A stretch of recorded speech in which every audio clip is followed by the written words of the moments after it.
Chapter 29, Second Year, December Moon.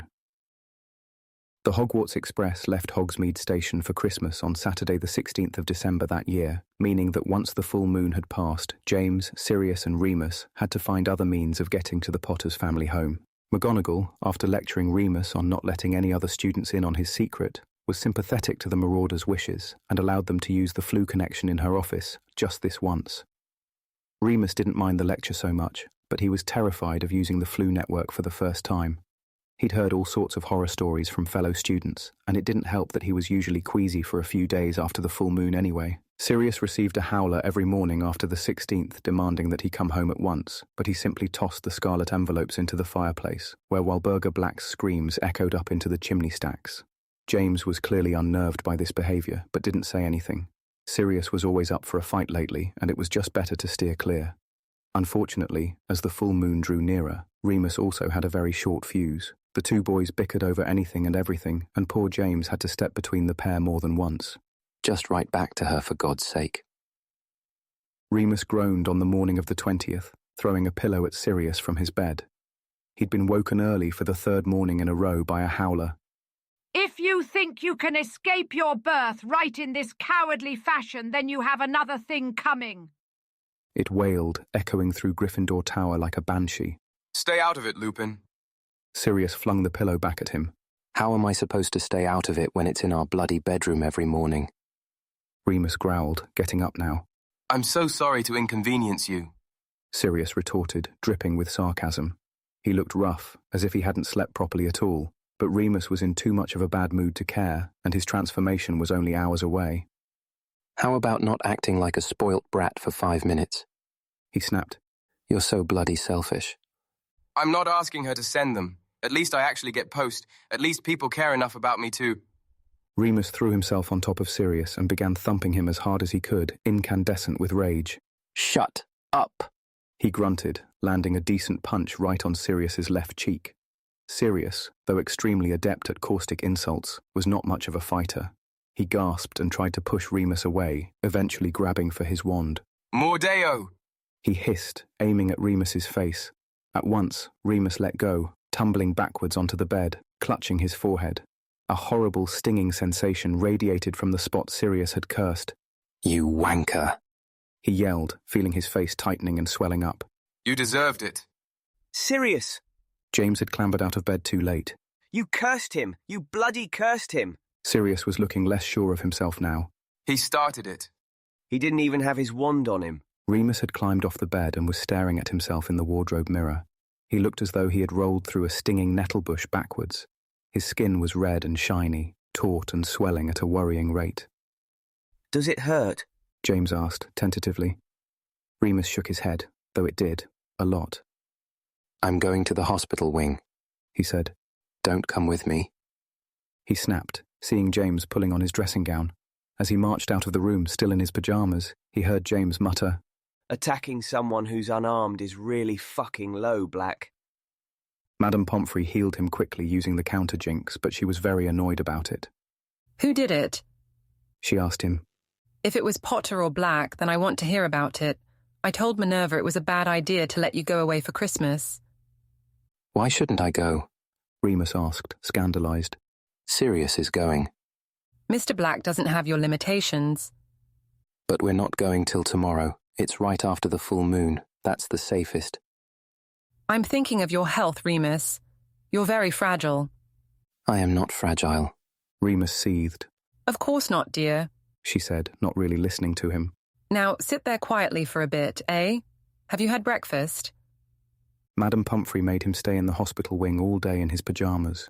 The Mediwitch had been working on a new potion that she hoped might make his transformation smoother. She let him borrow some of her books, so it wasn't too bad, but he felt like an invalid all the same. His face was still a bit tingly from Sirius's curse, though the swelling had gone down substantially. It might be a good one to use on Snape. He made a mental note to remember to ask Sirius exactly how he'd done it. At about 1 o'clock, just after lunch, James and Sirius came to see him. Madame Pomfrey gave them a sound telling off, first. Cursing your fellow housemate, cursing your dorm mate, for goodness sake. In my day, you'd have been flogged, and Professor McGonagall has informed me that you know about his special circumstances. One might think you'd have more sense. James made copious apologies, and Sirius, who barely flinched at his mother's obscene chastisements anymore, hung his head looking utterly ashamed. Eventually, Remus guessed that this must have been enough to satisfy the school nurse, who allowed them over to see him. They stood at the end of the bed like mourners, barely meeting his eye. We're really sorry, Remus. James started. Remus clicked his tongue. You never did anything. James kicked Sirius, who looked up too. I'm really sorry, Remus. He had a heavy dark bruise high on his left cheek, and his eyes looked a little overbright. Remus wondered if Sirius had cried about it. The thought made him feel funny. He shook his head, no longer angry. I started it. Sorry I hit you. Sorry about the howler. Sorry your mum's a nightmare. Sorry you're a werewolf. They both laughed, and everything was forgiven. Will she let you out now? James asked. Few hours still till the moon. Nah, she wants to try some new potion. I didn't know there was a cure. There isn't, Remus said quickly. This is just I think it's to make the transformation, easier. They both looked at him, puzzled. He shifted uncomfortably. Like a painkiller, I think. Muggle ones don't work. Does it hurt then? Sirius asked, cocking his head. Now that the storm had passed, he was back to seeing Remus as an interesting specimen. Well, yeah. Remus frowned. He had assumed they knew a lot more than him, having grown up in the wizarding world, so he was surprised that they didn't know about the pain. For a long time, the pain was the only thing he had known. To his surprise and delight, James and Sirius elected to stay in the hospital wing with Remus for the rest of the afternoon. They played a few riotous games of exploding snap before Madame Pomfrey sternly told them to quiet down, so they switched to gobstones. As the evening drew in, they didn't go down for dinner, but ate the same hospital food as he did. This was no great thing for them. James and Sirius treated it as any other afternoon. The hospital bed was just an extension of their dorm. For Remus, it was everything. It was time that would otherwise be spent anxious and alone. It was the closest thing to family he could imagine. McGonagall came and chased them out, eventually, ready to lead Remus to the shack. He went peacefully, with a soft smile on his lips and laughter still echoing in his ears. Madame Pomfrey's pain-killing potion had no effect, but Remus found the transformation slightly more tolerable all the same. James and Sirius arrived first thing the next morning. Remus was dozing in his bed, having been brought back into the castle at dawn. His face hurt, and he knew it wasn't from the curse anymore. Madame Pomfrey had left a hand mirror on his bedside table, glass down, but he had been too tired to look yet. He was woken by the sharp gasp of breath which came from either James or Sirius, he wasn't sure who. When he opened his eyes, they had both rearranged their expressions into stoic cheer. All right, mate, James said, with a half-smile, as you might address a child. All right. Remus croaked, hauling himself up. It must be bad. He lifted the heavy mirror and turned it towards his face. Ah. The cut looked half-healed already, thanks to Pomfrey's ministrations, but it was still a shock. The scab was hard and black, edged with tender red skin. It stretched from the inner corner of one eye, up over the bridge of his nose diagonally down towards the centre of his opposite cheek. He couldn't remember much, but it looked as though he'd almost split his face wide open. My beautiful face, he said weakly, attempting sarcasm, but feeling dreadful. Now everyone would know. So far he'd been able to hide the worst of his scars under his robes, but he knew now that it had only been a matter of time before his luck ran out in that regard. It's not that bad, James said quickly. It'll heal really fast, I bet. How did... Sirius began, but was interrupted by Madame Pomfrey, who came storming over. You two back again. They stepped back sharply, as if frightened of her, showing deference they never showed for McGonagall. The nurse pulled the curtain around Remus's bed, closing it in their faces. Ah, you've had a look, have you? She addressed Remus now, in a much softer tone. I know it looks bad, but it'll pale just like the others. Should be barely noticeable by the new year. Remus somehow didn't believe her. Even his most faded scars were still very noticeable. She took a closer look, then smoothed a clear ointment over the cut. Take this with you, she instructed, handing him the jar. Apply every morning and evening. Does it hurt still? He shook his head. She clucked her tongue skeptically. Well, even so, it might itch a bit as it heals. Perhaps we could try trimming your nails down next month. though I suppose the claws come in anyway. She sighed, sounding frustrated. Your face must still have been irritated even after we got the swelling down. It's fine. Remus shrugged her off. He was keenly aware of his friends on the other side of the curtain and wanted her to go away. Can I go now? I feel okay. Wouldn't you rather get a bit more sleep? No. He shook his head vehemently. I'm hungry. I want to go down for breakfast. He knew that would work. She was always on at him to eat more. Well, fine. Get dressed and off you pop. Sirius was very quiet during breakfast, leaving James and Remus to maintain the conversation, something neither of them had much practice at by themselves. Once fed, they went upstairs to pack because Sirius and Remus had left it to the last minute. James, frustrated by their lack of foresight, marched to McGonagall's office to see if everything was ready for their journey, leaving them to it. Remus packed a few things. He hadn't got the others any presents, and he'd made them all promise not to get him anything either. It wasn't fair. Matron had sent ahead a small package, so there was that. He threw in some clothes. The others probably wore robes at home, but the only robes Remus owned were his school uniform, and he wasn't very sure he actually owned that, or whether it was just on loan, so he just shoved in his muggle clothes. Packed, Remus turned to find Sirius standing directly behind him, looking even worse than he had the day before. What's up? Remus asked, startled. It's my fault. Sirius replied, his voice strangely flat. I heard Pomfrey say so. Eh? Your face. I cursed it. Then when you turned, you scratched it. Oh. Remus raised his fingers to his face, self-consciously. Sirius looked away. It's not really your fault. Remus said awkwardly. I mean, I scratch everywhere else too. Bound to happen eventually. Why do you do it?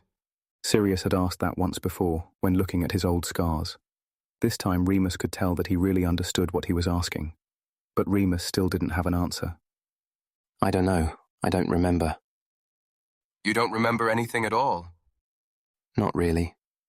I know I'm always hungry, like I've been starving all my life. And angry. About what? Just angry. I'm so sorry, Remus. Sirius looked sad again. Remus couldn't bear it.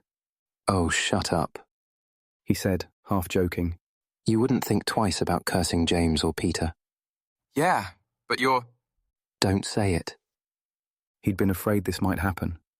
Please don't treat me like I'm sick or different or whatever. It's one night a month.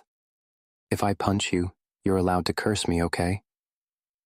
Sirius looked like he wanted to laugh. Are you saying you're planning to punch me again? Remus threw a sock at him. If you don't sort out those bastard howlers, maybe. Travelling by flu powder was nothing compared to feeling your own spine elongate every month, and Remus wasn't sure what all the fuss had been about.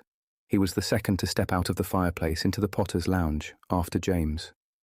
Brushing soot from his shoulders, he quickly hopped off the hearthrug to make room for Sirius, and watched as James was pulled into a hearty embrace by both of his parents. Mr. and Mrs. Potter were quite a bit older than Remus had imagined, but both had kind, merry faces that shared familiar features with their son. Mr. Potter's hair was white as snow, but stuck up at every angle exactly like James's. Mrs. Potter had his winning smile and warm hazel eyes. They both hugged Sirius too, while Remus shrank back, feeling horribly out of place. Finally, Mrs. Potter turned her sunny smile on him. Thankfully, she did not make to hug him too, perhaps sensing that he was uncomfortable. She simply nodded at him gently. Hello, Remus. We've heard ever so much about you. I'm so glad you're spending Christmas with us.